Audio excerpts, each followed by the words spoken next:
Então, ainda o versículo 16: os 11 discípulos caminharam para a Galiléia, no norte de Israel, a montanha que Jesus lhes determinara. O Senhor determina para os 11 discípulos, depois Matias vai se incorporar, 12, porque eram 12 apóstolos, vai para uma montanha. Por que montanha? Porque no Antigo Testamento Deus se revela em uma montanha. Se revelou a Moisés em uma montanha, Êxodo 24, 32 a 34, quando deu a lei, as tábuas da lei. Se revela a Elias em uma montanha, 1 Reis 18, 1 Reis 19, tá? E Elias e Moisés, teve o evangelho há pouco tempo, da transfiguração, são os dois personagens mais importantes do Antigo Testamento. Primeiro Deus, claro. Depois Moisés, que representa a lei, e Elias, que representa os profetas. E Elias e Moisés, praticamente todo o Antigo Testamento. Mas Deus se revela a eles em uma montanha.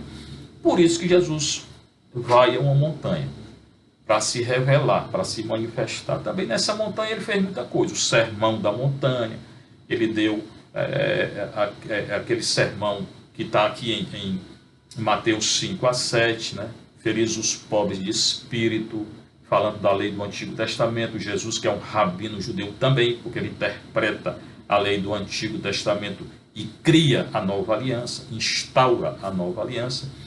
Eles então vão para essa montanha. É o versículo 17. Ao vê-lo, eles veem Jesus, o vê. A questão da ressurreição como fato histórico, como evento histórico, não existe um tratado sobre a ressurreição, não. Então, talvez você encontre lá em 1 Coríntios 15, Paulo era um grande exegeta judeu, né? E certamente católico, né? É mais uma experiência, a experiência da ressurreição. Eles veem Jesus. Madalena quer tocar em Jesus, quer segurar Jesus. Então é um ver. Nós não vimos, nós escutamos na catequese e por isso acreditamos. A fé realmente vem pelo ouvido. Mas eles aqui foram privilegiados, porque eles viram Jesus, eles conviveram com Jesus. Ao vê-lo ressuscitado, veja bem, né? Jesus já tinha sofrido, morrido, agora ressuscitado, e esse é outro dado importante.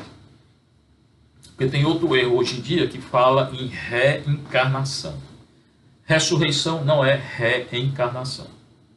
A gente nasce uma vez, vive uma vez, morre uma vez e ressuscita uma vez.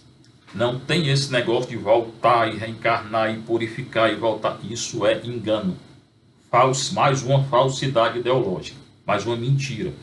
E nos católicos entra. Não existe reencarnação. Em toda a Bíblia, do primeiro livro até o último, a palavra reencarnação não existe. Nem morto volta. Quem morreu, fica lá. Recorda aquela história do pobre, do Lázaro e do rico. Que o pobre vai, o Lázaro, para o céu, o rico para o inferno. O rico quer voltar para avisar os irmãos e Abraão diz, negativo, quem está aí, fica aí. Quem está aqui, fica aqui. Nem Lázaro volta para avisar nada, nem quem morreu e está no inferno volta para avisar nada. Tá certo? Então, reencarnação ou essa comunicação com o morto, dá as mãos aí, vamos invocar o morto não volta. O único espírito que fica vagando na terra, entre a terra e o céu, é o de Satanás, né? E aqueles que estão com ele. Então, nesses encontros aí, o que tem mesmo é a manifestação de Satanás. Porque morto mesmo não volta. O evangelho está claro. E reencarnação não existe. Existiram, pode existir, revelações, visões, a própria transfiguração, quando vieram Elias e Moisés. No final do texto, Mateus 17, leia, preste atenção, que o evangelista vai dizer que era uma visão. Você pode ter visão, revelação, locução interior, isso existe. Agora, retornar, vamos invocar o morto para ele voltar e dizer como é que ele está, o que vai acontecer, isso é mentira. Mas não volta mesmo. Tá? Então, ao vê-lo, prostraram-se diante dele. Eles veem Jesus e se prostram. Se prostram. Prostrar, na Sagrada Escritura, significa adorar. É um ato de adoração. Eu não devo me prostrar diante da Pachamama, como alguns fizeram, né? Porque o prostrar-se na Bíblia é um ato de adoração. E se é público, é adoração pública.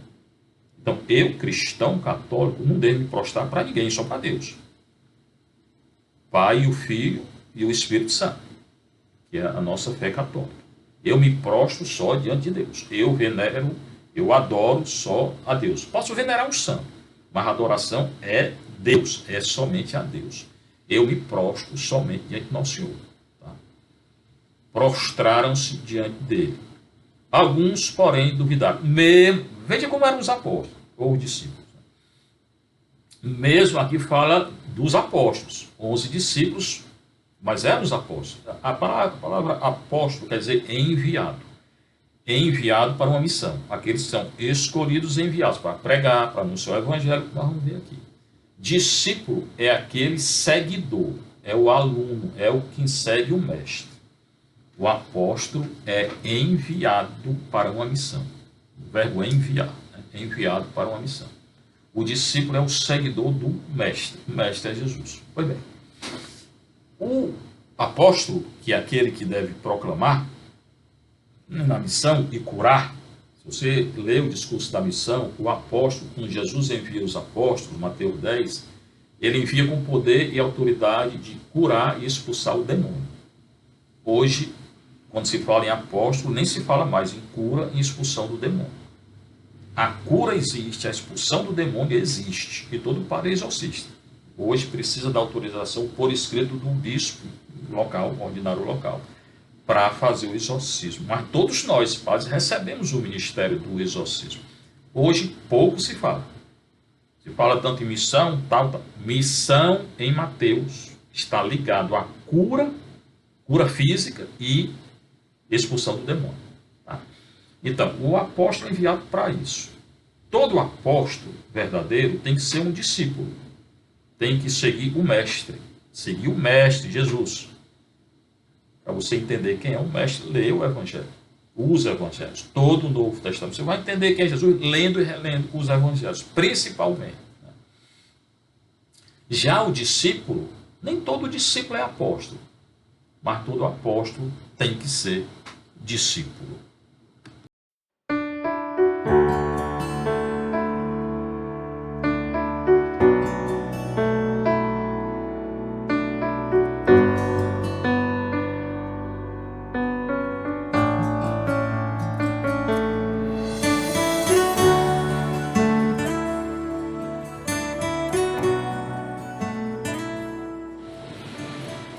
Aqui nesse texto, ele chama discípulo de apóstolo. Tem essa diferenciação.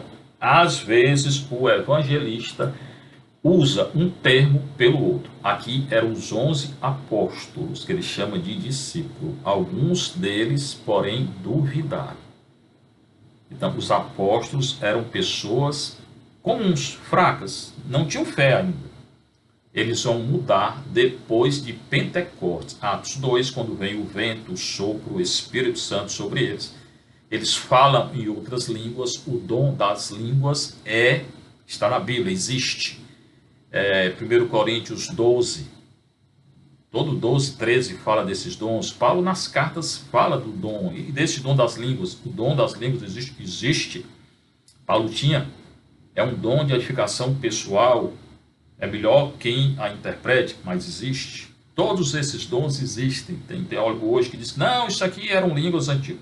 Pode ser língua de que jeito for. É um dom que foi dado aos apóstolos medrosos. E depois daí, aquele encontro lá em Pentecostes, Atos 2, 1 a 13, eles saem a pregar. E Pedro, que tinha negado, traído 3 vezes, é o primeiro que se coloca na frente de uma multidão e começa a anunciar Nosso Senhor.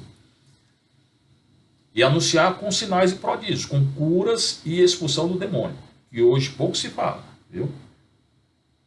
Alguns, porém, duvidaram. Jesus, aproximando-se deles, falou. Jesus vê, eles veem Jesus, primeiro se prostram, alguns duvidam.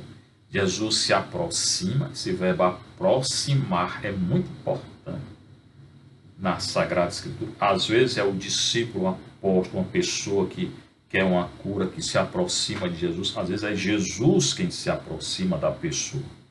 Aqui ele se aproxima dos apóstolos e fala. Jesus sempre fala, ele sempre manifesta. Você quer conhecer Jesus? Escute o que ele diz. E não só escutar o que ele diz, a maneira como ele diz, a maneira como Jesus fala. Escute. Certamente quem está relatando esse fato é Mateus, o Lucas do jeito dele, o João tem aqui, cada evangelista tem um objetivo, mas você pode dizer que ele não falou, que ele não aconteceu, como alguns hoje estão dizendo. Muitos dizem que tudo que está nos evangelhos é só reflexão da comunidade primitiva. É também reflexão da comunidade primitiva. Mas você pode negar que aconteceu. Você pode negar a multiplicação dos pães, você pode negar que Jesus falou isso, você pode negar aquilo, você pode negar. Quem é você para negar? Você estava lá? Que passa pela comunidade primitiva, passa. Mas ninguém pode negar o que aconteceu, não. Você não tem dado para negar. Eu tenho documentos, como esse documento de Mateus, Lucas, tal, dos séculos terceiro, quarto, depois de Cristo, o Novo Testamento depois de Cristo, documentos em grego que relatam esses fatos. Então, eu não posso negar nada, não. Eu posso procurar entender, mas negar não. Como muitos estão negando. Negando a ressurreição, negando a multiplicação. Não houve multiplicação, não. O que houve lá foi uma partilha, negativo. O texto grego não tem o verbo partilhar, nem o contexto histórico é o contexto de partilhar. Está no livro que eu escrevi. No final, eu vou apresentar o livro, alguns já conhecem. O contexto de partilha não existe nesse texto da multiplicação. Primeiro, a multiplicação acontece nos 4 evangelhos. Quando acontece nos 4 evangelhos, nenhum exegeta duvida do fato histórico. Tá? Então, acontece nos 4, pronto, é um fato histórico. Depois, o verbo partilhar, ou o contexto só de partilha, não existe. Aquele contexto anterior e posterior da multiplicação é contexto de cura, de prodígio, ou expulsão de demônio. Então, é um contexto de sinais e prodígios. João fala em sinal. Os sinóticos falam em milagres, curas e prodígios. E terceira coisa, nós temos um outro texto que fala claramente de partilha, é Atos 2 e Atos 4. Toda a comunidade primitiva, eles se reuniam, rezavam juntos, tudo o que eles tinham era em comum. Leia Atos 2 e Atos 4. Ali era a partilha. Ali é um texto que fala claramente de partilha. Então, quando o evangelista quer falar algo, ele fala, se a multiplicação fosse só partilha, eles teriam dito, era um partilha. Cada um tinha levado um pedaço de pão e eles partilharam o que levaram. Mentira, ele não fala isso. Fala que Jesus pegou, eram poucos pães, poucos peixes, Jesus pega, levanta os olhos, agradece ao Pai. Esse texto tem a ver com a instituição da Eucaristia, isso aí sim. Aquele pão é uma antecipação da Eucaristia, do corpo e do sangue de Cristo. Tanto que João logo depois tem um discurso do pão da vida, o corpo e o sangue de Cristo. Tá? E nos sinóticos, os verbos da multiplicação são os mesmos verbos da instituição da Eucaristia.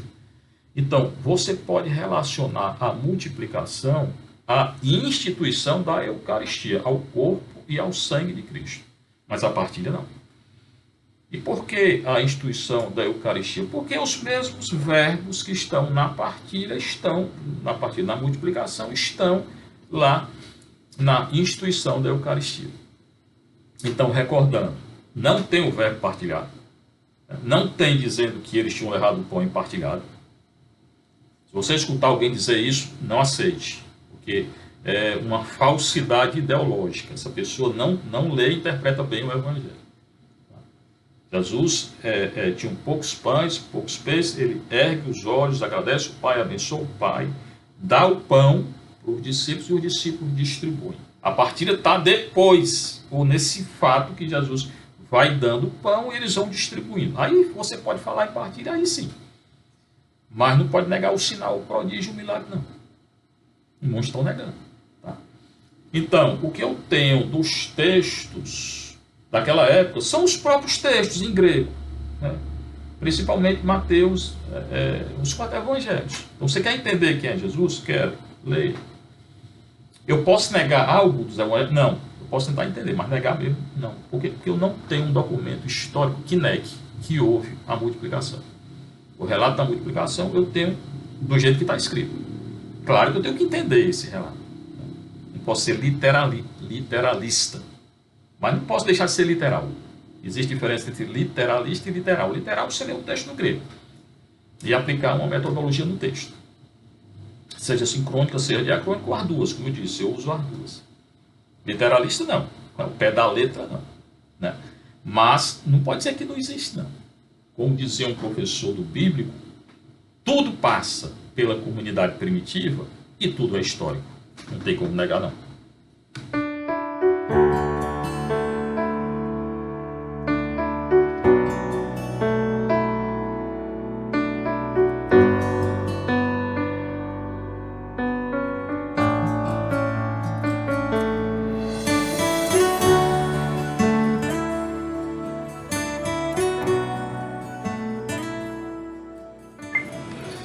Então, Jesus se aproxima deles, alguns estavam duvidando, voltando ao texto do Evangelho de Mateus, o versículo 18, Jesus, aproximando-se deles, falou. Jesus se aproxima deles, vê, eles estão prostrados, alguns tinham duvidado, e fala.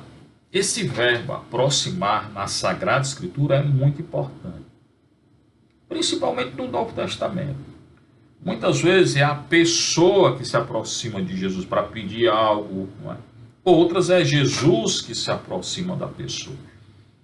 Aqui é Nosso Senhor, que se aproximou dos 11 e falou. Jesus sempre fala. No Novo Testamento ele sempre fala. Você quer conhecer quem é Jesus? Leia os Evangelhos. Leia o Novo Testamento. Minha grande devoção são os Evangelhos. E leia procurando entender o que ele está dizendo e o modo como ele está falando. O que vai importar aqui hoje, que é onde eu estou querendo chegar, fiz todo esse preâmbulo aí, é o modo como Jesus vai falar e o que ele vai falar. Tá? Todo poder foi-me dado no céu e sobre a terra. Nosso Senhor tem todo poder. Todo poder do mundo. Toda essa confusão histórica que nós estamos vivendo hoje, de guerra, não guerra, Jesus tem poder sobre tudo isso. Toda confusão ideológica, muitas vezes entrando dentro da igreja, né? Jesus tem poder sobre tudo isso. E ele não vai intervir, não, vai intervir no tempo certo, na hora certa, e já está intervindo. Né? Nosso Senhor está intervindo, através dos profetas, né? Daqueles que são fiéis à doutrina católica. Né? Jesus está intervindo, ele está falando, continua falando. E também ele nos deu a liberdade, né? Todos nós temos liberdade de escolha, de escolhê-lo ou não. O primeiro pecado, segundo João, é a falta de fé. Quem não crê já está condenado. Quem crê já está salvo. Certamente precisa perseverar nessa fé até o final. Ele nos deu a liberdade. Muitos hoje utilizam essa liberdade, não é para uma coisa boa. O problema é esse, né? Então, nessa crise mundial, e muitas vezes crise dentro da igreja, porque estão usando mal a liberdade. Estão usando mal o pensamento católico, teológico. Estão usando mal a teologia, estão interpretando mal a teologia dentro da igreja. E fora essa confusão de poder e de guerra. Mas todo poder, dentro e fora da igreja, me foi dado no céu e sobre a terra. Jesus tem poder sobre tudo e sobre todos. Isso me dá um grande conforto. Veja bem, sobre o céu, no céu e sobre a terra. Do inferno não, porque o inferno é do Satanás, né? E daqueles que vão para lá. Inferno não existe? Não, existe. Existe. Quem morrer e o pecado não tiver perdoado, se pedir perdão antes de morrer, vai para o purgatório. Pagar, né? E se morrer empedernido no pecado, vai para o inferno. Inferno existe, ausência total de Deus. Versículo 19. É isso que me interessa, tudo que eu falei para chegar aqui. Ide, portanto, e fazei que todas as nações se tornem discípulos. Olha o que nosso Senhor está dizendo. Ide, portanto, e fazei que todas as nações se tornem discípulos. Versículo 19. Poreltentes, mateutessate, panta ta etne. Poreltentes, mateutessate, panta ta etne. Ide, portanto, e fazei que todas as nações se tornem discípulos. Aí você escuta alguém dizer, não, nós estamos reunidos aqui, não é para converter ninguém, não. Não é para converter os jovens para Cristo, não é para converter ninguém para a Igreja Católica. Não é. Mas nosso Senhor diz que ide, portanto, liga ao versículo anterior, e fazei que todas as nações se tornem discípulos. Nosso Senhor está mandando. Ele está ordenando, ele não está pedindo não. Como é que eu vou dizer que nós estamos reunidos aqui não é para converter ninguém? Ele está mandando. Todas as nações devem se tornar discípulos. Nós nos encontramos em nome de Cristo, é para converter sim as pessoas, as nações, é todo mundo. Ide, portanto, e fazei que todas as nações se tornem discípulos. Poreltentes, mateutessate, que é tornar discípulos, panta ta etne, todas as nações. E é no imperativo, porque todo o conjunto, vou já mostrar o verbo que está no imperativo aoristo, é uma ordem. No grego é uma ordem. Depende da interpretação. Que interpretação? O grego. Estou utilizando, eu estou com uma interpretação em português, mas o grego, o verbo grego está no imperativo, então é ordem. O imperativo é só uma proposição. A Igreja Católica é só para propor. Não, eu estou aqui para propor o batismo. Não, ele está mandando batizar. Certamente quem não quer ser batizado não vai. Mas não é só uma proposição, é uma ordem. Se tornem discípulos, mateutessate, batizando-as. Primeiro é tornar discípulo, agora que vai entrar o batismo. Batizando-as em nome do Pai e do Filho e do Espírito Santo. Baptizontes autus, esto onoma, nome, tu patros, Pai, kai tu huiu, Filho, kai tu hagio, pneumatos, e no Espírito Santo. Então, eu tenho obrigação de ir fazer que todas as nações se tornem discípulos, tenho que evangelizar, proclamar, mas eu tenho que ir, ordem, batizando-as em nome do Pai, do Filho e do Espírito Santo. Eu tenho obrigação de batizar e ensinando-as a observar tudo quanto vos ordenei. Didascontes, ensinando, autus, terem, panta, roça, eneteilamen, himin. Eneteilamen, tudo é ordem, tudo o que vos ordenei. Então, irmãos, isso aqui é uma ordem.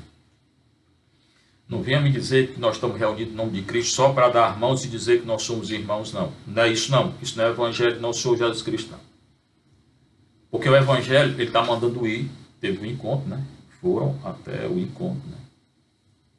Fazei que todas as nações se tornem discípulos. Obrigação de converter as nações. Né? Fazer que se tornem discípulos é converter. Eu tenho a obrigação, né? Batizando-as em nome do Pai, do Filho e do Espírito Santo. Eu tenho obrigação de batizar e não dizer, por respeito à cultura indígena, eu nunca batizei ninguém. Perdeu tempo.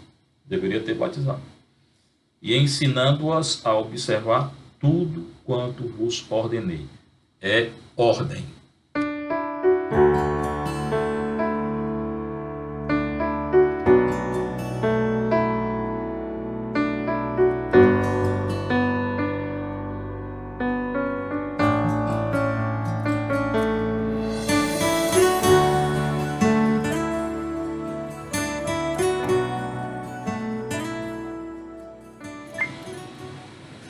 No grego, o fazer que todas as nações se tornem discípulos, e todo esse contexto no grego está no imperativo aoristo. Imperativo é a ordem.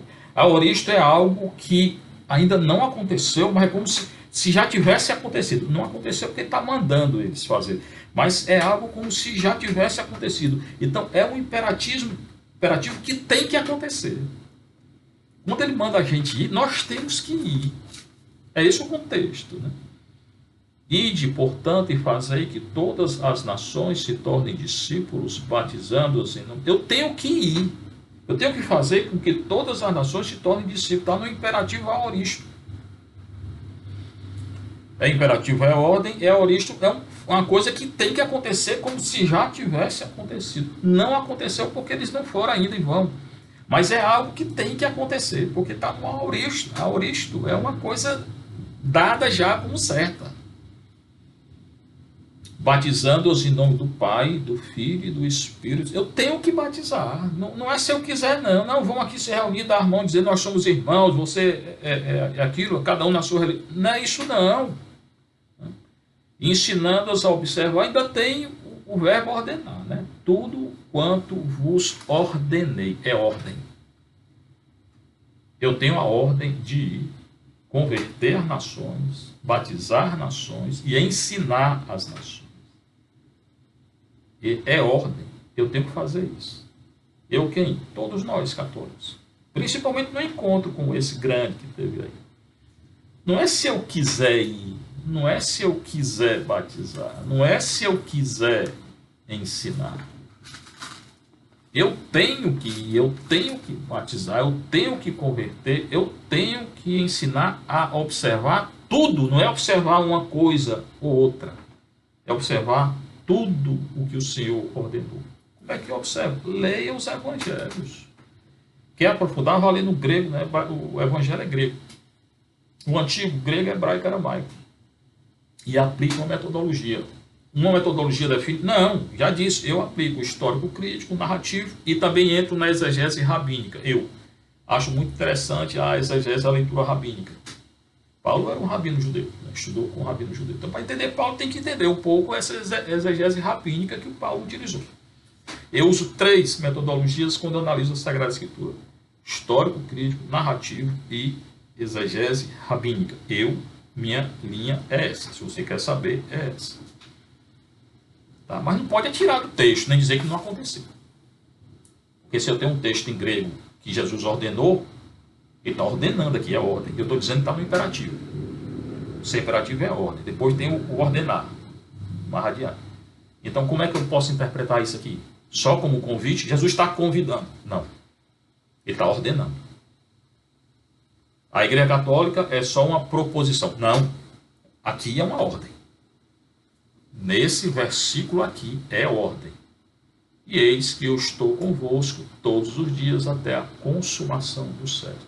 Aí ele encoraja de novo os apóstolos. Ele começou encorajando, né? Todo poder me foi dado, eu tenho poder sobre tudo. E depois, eu estou convosco. Nosso Senhor está conosco. Não tenha medo, irmão. Não tenha medo de dizer a verdade. Não tenha medo de proclamar a verdade. Aqui nós não estamos contra pessoas, estamos falando do texto bíblico. Aqui o diálogo é teológico. Se você não concorda, você me conteste teologicamente.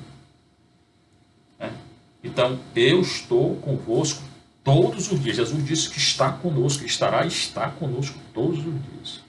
Kai idu, ego met rimon. Ego, eu, met rimon, convosco. Em mim, eu. E é uma ênfase. Eu estou convosco. Eu.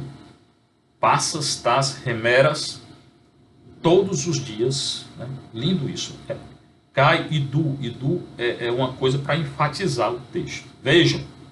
Ego, met, rimon, em mim. Ego, em mim. Eu. Ele enfatiza ele. Met, rimon, convosco. Passas, todos, tas, remeras, todos os dias. Réus até tes sinteleias do aionos, até a consumação. Sinteleias dos tempos, dos anos, até a consumação dos anos. Então, irmãos, é uma ordem. Nosso Senhor não está pedindo, nem está propondo. Ele está mandando. O Evangelho de Marcos, que é paralelo a esse, pega aí Marcos 16, 15 a 16, é a mesma coisa. Né? É o contexto das aparições de Jesus ressuscitado. O Senhor ressuscitou, é um fato histórico.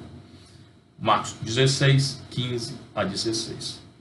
E disse-lhe Jesus falando com os apóstolos: ide por todo o mundo, mesma coisa do Mateus, proclamai o evangelho a toda criatura.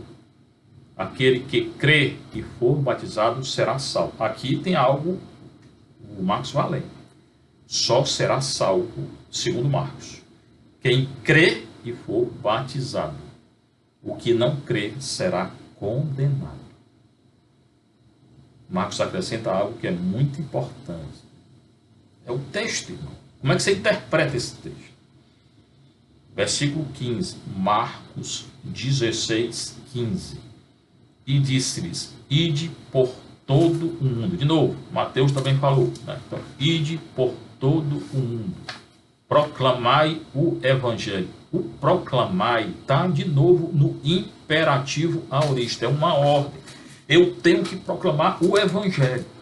Não é só uma, entendeu? Não é só uma união, não.